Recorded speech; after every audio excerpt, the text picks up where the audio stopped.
Hello to everyone, good morning. Andito na naman tayo sa ating next na location. Yes, as you can see, iba na naman ang place natin.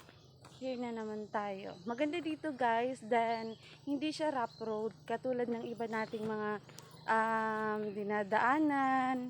Nagmamapping na naman tayo for today's video mga kamadam. Oo.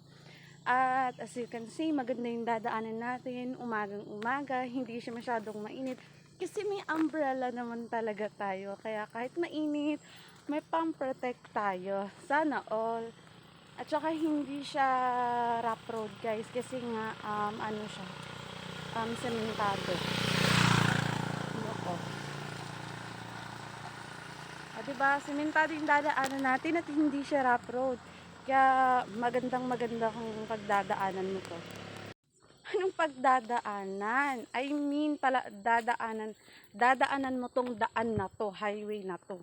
Kung ano-ano sinasabi mo dyan, madam, mali ka na tuloy. Hindi sa ano guys, maganda dito kahit na magubat siya kasi malawak naman yung dadaanan mo. Then, hindi nga siya rough road kasi nga ano to siya, kalsada. Then, maganda siya kung lalakarin mo kasi nga umaga pa naman ito, it's 7:38 AM, so madaming pwedeng mapagliliman kasi nga mapuno siya o hindi siya mainit,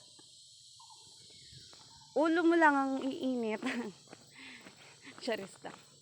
Opo, lagi po tayong magdala ng umbrella kasi po mainit. Opo, yung sa mga tao na ayaw umitim dyan, di wag ka pang lumabas ng bahay, di ba? Dinaig mo pang vampira, ay mong masinagan ng araw.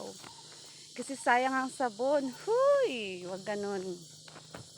And that's all for today's update, guys. Goodbye. See ya!